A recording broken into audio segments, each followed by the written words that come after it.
हर गहने में छुपी होती है एक कहानी और हर कहानी को बनाता है खास। श्री राजेश्वरी ज्वेलरी। शादी हो, त्योहार हो, सालगिरह या कोई खास दिन, हमारा विश्वास श्री राजेश्वरी ज्वेलरी। यहाँ मिलता है आपको शुद्ध हॉलमार्क गोल्ड ज्वेलरी का बेहतरीन कलेक्शन, क्वालिटी जो दिल जीत ले, डिजाइन जो नजरें थाम ले और भरोसा जो पीढ़ियों तक साथ निभाए। श्री राजेश्वरी ज्वेलरी, जहाँ हर खुशी का गहना आपका इंतजार कर रहा है। पता नियर शास्त्री रोड, एबरडीन बाजार, श्री विजयपुरम। कॉल 031922333822। श्री राजेश्वरी ज्वेलरी, आपके सपनों का गहना हर मौके के लिए। सभी को नमस्कार। हम आज सौभाग्यशाली हैं कि हमारे बीच भारतीय जनता पार्टी के राष्ट्रीय महामंत्री श्रीमान अरुण सिंह जी हमारे हुए हैं। ये राष्ट्रीय महामंत्री है, साथ में भाजपा का जो केंद्रीय कार्यालय उनके प्रभारी भी हैं। और ये अभी कई जो कार्यक्रम देश भर व्यापी हुआ है, आत्मनिर्भर भारत को, अटल स्मृति वर्ष के जो समारोह हो रहे हैं और भी बात से बहुत सारे, वो सबके यही इंचार्ज रहे, यही मार्गदर्शन रहे हैं। इनके मार्गदर्शन में हम लोग सबको काम करने का मौका मिला।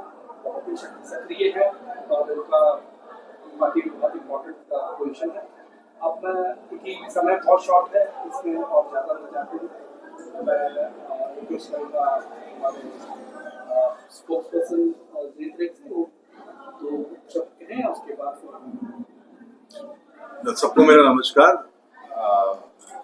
आज हमारा सौभाग्य है कि अरुण सिंह जी खुद यहाँ पे अंडमान निकोबार में आए हैं और आपके समक्ष हो जी राम जी, जो हमारा जो नया योजना जो शुरू हुआ है, जो मनरेगा का नया फॉर्म है, जिसमें काफी सारे अमेंडमेंट्स करके एक जनता फ्रेंडली, पब्लिक फ्रेंडली एक और जिसमें जो करप्शन के चांसेस थे उसको कर्टेल करते हुए एक नया फॉर्म में इस योजना को चालू किया है। उसके ऊपर आप लोगों को बताने के लिए और एक जनता में जो कांग्रेस पार्टी जो गलत जो बातें फैला रहे हैं, उसके ऊपर अरुण सिंह जी जो हमारे राष्ट्रीय महामंत्री है और राज्यसभा सांसद भी है और बीजेपी के वन ऑफ द बिगेस्ट स्तंभों में आते हैं, तो वो आपको बताएंगे पूरे। और इनको अभी 11 बजे इनका फ्लाइट है, तो इनको सीधा ही मैं इनको देता हूँ। अंडमान निकोबार के सभी हमारे पत्रकार भाइयों को नमस्कार करता हूँ। ये मेरा सौभाग्य है कि स्वतंत्रता संग्राम के महानायक नेताजी सुभाष चंद्र बोस के जो कर्तव्य स्थान है, जहाँ पे उन्होंने देश की आजादी का ध्वज फहराया था, वहाँ पे प्रणाम और नमन करने का सौभाग्य प्राप्त हुआ। उसी के साथ साथ क्रांतिवीर, हम सबके प्रेरणा के केंद्र महानायक वीर सावरकर जी को प्रणाम करता हूँ, नमन करता हूँ। और उनके जो जहाँ पे उनको रखा गया था, वह एक टेम्पल ऑफ फ्रीडम, वहां पे जाकर के वहां पे प्रणाम करने का मौका मिला। इससे बड़ा सौभाग्य की बात क्या होगी।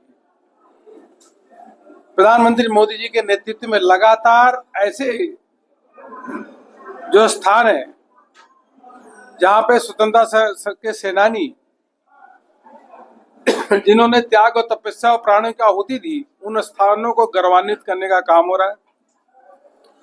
उसी के साथ साथ अनेकों ऐसे जो सेनानी रहे हैं जिनको जो नहीं जानते, अनसंग हीरो, उनके बारे में भी देश को बताने का काम हो रहा है, जिसके आने वाले समय जो हमारी पीढ़ियां हैं उनके योगदान के बारे में उनको जाने और प्रेरणा लें। मित्रों,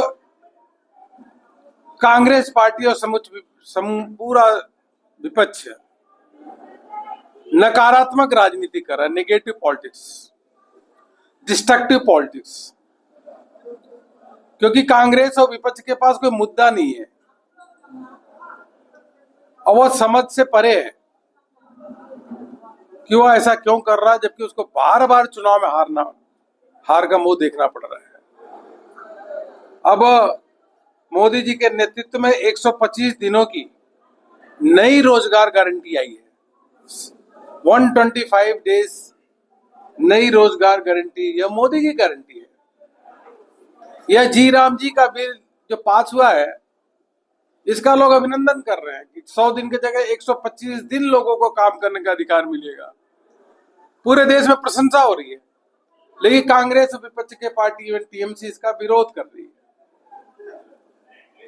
और जब लोगों को अधिक काम का अवसर मिलेगा, गांव और सशक्त होंगे, गांव में मजबूत ढांचा बनेगा, इंफ्रास्ट्रक्चर क्रिएट होगा, तो गांधी जी का जो स्वराज का सपना था, ग्राम स्वराज का सपना, वह साकार होगा। इसमें इनको दिक्कत क्या है? पता नहीं क्यों कांग्रेस के लोग विपक्ष के लोगों को राम जी से क्यों चिढ़े भाई। जी राम जी बिल है तो उसका चिढ़ कर रहे हैं कि जी राम जी क्यों, अरे बिल का नाम जी राम जी हो रहा था, आप चिढ़ते क्यों?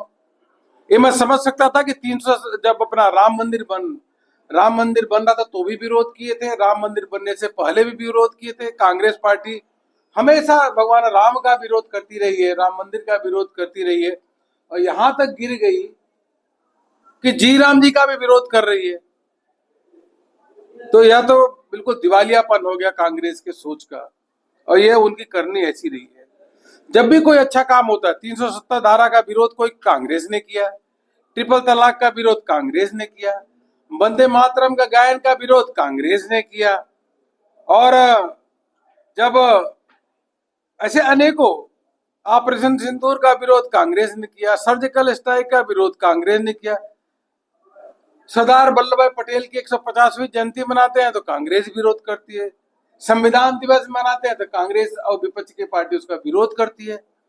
तो समझ से परे है कि जो हर काम जो देश की एकता अखंडता के लिए और देश का सर्वांगीण विकास हो, देश आगे बढ़े, गांव गरीब खुश रहे, उसका विरोध कांग्रेस पार्टी विपक्ष की करती है। मानसिक दिवालियापन कांग्रेस का है। संवैधानिक संस्थाओं पे लगातार चोट करना, चुनाव आयोग पे लगातार प्रहार करना, उसके मर्यादा का तार तार करना, जुडिशरी पे प्रहार करना, ऐसे पत्रकारों पे, पत्रकारिता पे, उस पे भी कांग्रेस लगातार प्रहार करती है। कई बार राहुल गांधी जी बोल चुके हैं, ये समझ से परे है। देखो मित्रों, मैं इतना जरूर बताऊंगा कि यह जो है, जो जी राम जी का जो एक्ट पारित हुआ है, उसके माध्यम से जो काम होगा वह काम तय है। या तो गांव में आप वाटर कंजर्वेशन, जल संरक्षण के लिए काम करिए, तालाब बनाइए, पुलिया बनाइए, या कुछ ऐसा काम, वाटर रिचार्जिंग का करिए, नंबर 1। नंबर 2, गांव में इंफ्रास्ट्रक्चर, जो स्कूल बनाइए, डिस्पेंसरी बनाइए, ऐसे काम करिए।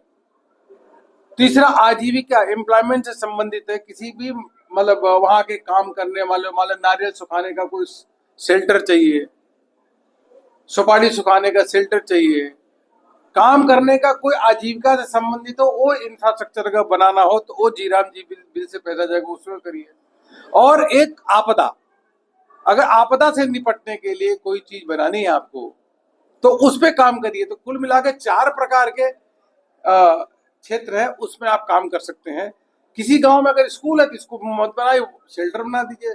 शेल्टर है, अगर शेल्टर भी है, स्कूल भी है, तो अगर सड़क की समस्या है तो वो बना लीजिए, वो भी है तो नाली की समस्या है तो वो कर लीजिए। तो कुल मिलाकर के यह जो है, जो गांव के लोग जो पास करेंगे, सरकार कुछ नहीं तो ग्राम सभा प्रस्ताव पारित करेगी कि हमारे गांव में किस चीज की आवश्यकता है, तो उस पे खर्च होगा। केवल गड्ढा खोदेगा, गड्ढा भरेगा नहीं। कांग्रेस के समय गड्ढा खुदा और गड्ढा भरा। ये बगल में पश्चिम बंगाल में टीएमसी की सरकार है, तमिलनाडु टीएमसी की सरकार है, पश्चिम बंगाल में जहां टीएमसी की सरकार है, 17 जिलों को ऐसा पाया गया जहां एक भी काम नहीं हुआ और मनरेगा का पैसा 100 हड़प दिए। और जब उस पर कार्रवाई करने की बात आई तो सरकार, ममता बनर्जी की सरकार फाइल दबा दी, उस पर काम नहीं हुआ। और ये नाम बदलने का काम पहले तो जवाहरलाल नेहरू के नाम से था मनरेगा, महात्मा गांधी मनरेगा का नाम तो 2005 में कांग्रेस ने रखा, तो पहले आपको नहीं महात्मा गांधी जी याद है। और सारे के सारे नाम जो है उन्होंने अपने ही जवाहरलाल नेहरू, राजीव गांधी, इंदिरा गांधी इंदिरा आवास योजना, सब अपने 600 नाम, 600 ऐसे नामकरण कांग्रेस ने करने का काम किया है। यह मोदी जी हैं जो वास्तव में देश कैसे आगे बढ़े, गांव कैसे मजबूत हो, गांव कैसे स्वावलंबी हो, गांव में कैसे खुशहाली आए, उसके लिए काम कर रहे हैं। इसलिए गांव और किसान आज मोदी जी को जहां एक और अभिनंदन कर रहा है, वहीं गांव के मसीहा के रूप में देख रहा है। मित्रों, यहाँ अंडमान निकोबार की जो अभी मैं देख रहा था, इतने स्कीम 92,000 करोड़ का प्रोजेक्ट यहाँ पे चल रहा है। अनेकों ऐसे प्रोजेक्ट अंडमान निकोबार में चल रहे हैं जो यहाँ एक क्रांतिकारी बदलाव देखने को मिलेगा और देखने को मिल भी रहा है। इतना बड़ा अगर विकास देखेंगे तो जो इन 11 साल में विकास हुआ और जो पहले जो विकास हुआ कांग्रेस के समय में, कई गुना विकास यहाँ पे आज हुआ है और आगे बढ़ रहा है। यही मुझे आप सबसे कहना था। आपका कोई प्रश्न होगा तो जरूर बताइएगा, लेकिन इतना जरूर है कि जो पश्चिम बंगाल की स्थिति चल रही है, इतना मैं कह सकता हूं कि ममता बनर्जी और टीएमसी के लोगों के चेहरे पे हताशा और निराशा है, क्योंकि भारतीय जनता पार्टी मोदी जी के नेतृत्व में हरियाणा जीते, हरियाणा के बाद महाराष्ट्र जीते, महाराष्ट्र के बाद दिल्ली जीते, दिल्ली के बाद बिहार जीते और बिहार के बाद मान के चले पश्चिम बंगाल में भारतीय जनता पार्टी का प्रचंड जीत होने वाली है और टीएमसी का चोपड़ा साफ होगा। जी, आपका कोई क्वेश्चन? Any question? सर, ये मनरेगा से रिलेटेड एक क्वेश्चन है सर, जो अभी नया एक्ट मतलब जो अभी पास हो गया है वीबी जी राम जी सर, इस एक्ट में 60-40 का रेशियो है। सेंटर जो है 60% कंट्रीब्यूट करेगा, स्टेट को भी 40% कंट्रीब्यूट करना पड़ेगा। हालांकि अंडमान निकोबार के संदर्भ में ये कोई इशू नहीं है क्योंकि हम यूटी है, लेकिन कांग्रेस इसी को सबसे बड़ा अपना जो है हथियार बना रही है कि स्टेट जो है वो 40% जो है मनरेगा का फंड मतलब ये वीबी राम जी में नहीं कंट्रीब्यूट कर पाएगा। तो इसके संदर्भ में सर क्या कहना है, क्योंकि कई स्टेट गवर्नमेंट्स इस पे जो है आपत्ति जता रही है सर।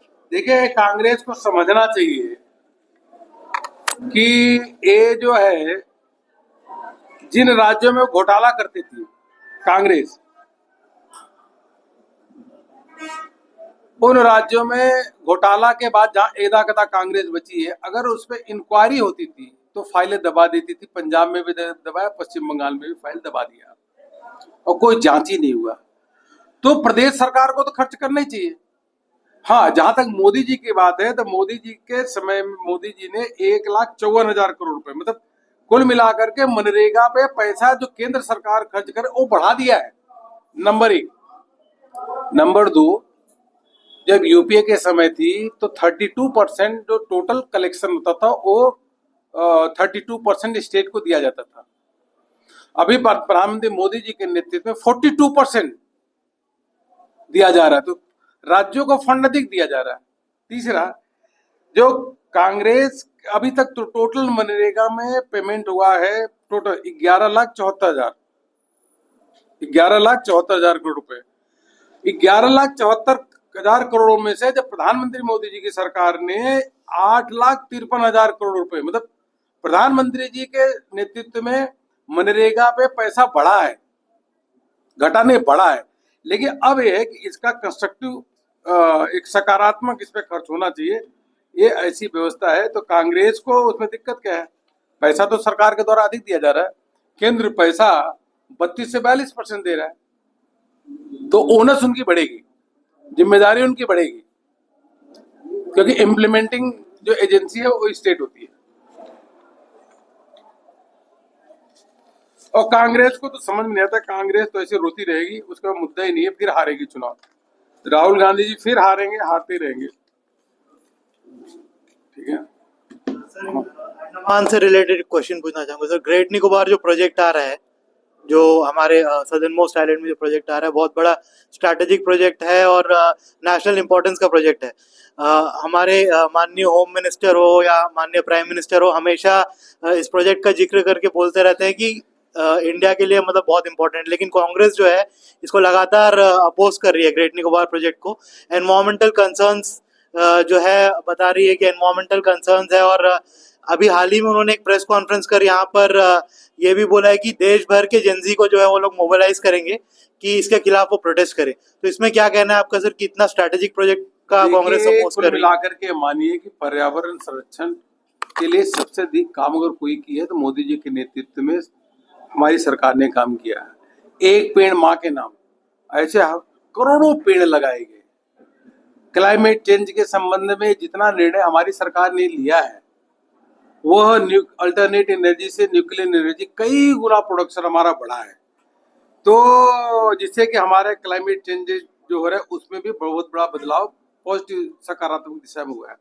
कांग्रेस के लोगों को समझना चाहिए कि जब से प्रधानमंत्री मोदी जी की सरकार आई है, great Nicobar holistic development project 92,000 crore रुपए का, CANI submarine optical fibre cable 2,300 kilometre, new terminal at Veer Savarkar international airport, ये हमारी सरकार के द्वारा हुआ।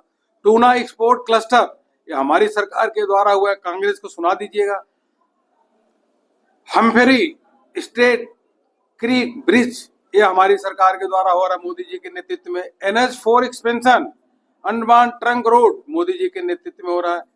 और ANIIM medical college Modi ji के नेतृत्व में। INS कोहासा मोदी जी के नेतृत्व में। रनवे एक्सटेंशन एट INS बाज मोदी जी के नेतृत्व में।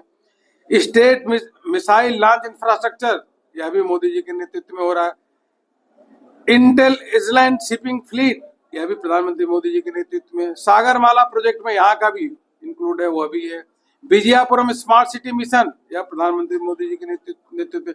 100% रिन्यूएबल एनर्जी टारगेट यहाँ के क्षेत्र, यहाँ के लिए, यह भी देश के सचिव प्रधानमंत्री मोदी जी के नेतृत्व में। अंडमान निकोबार की बता रहा हूँ, मिडल स्टेट ब्रिज प्रोजेक्ट, यह भी प्रधानमंत्री मोदी जी के नेतृत्व में। डीप सी माइनिंग एक्सप्लोरेशन, यह भी मोदी जी के नेतृत्व में।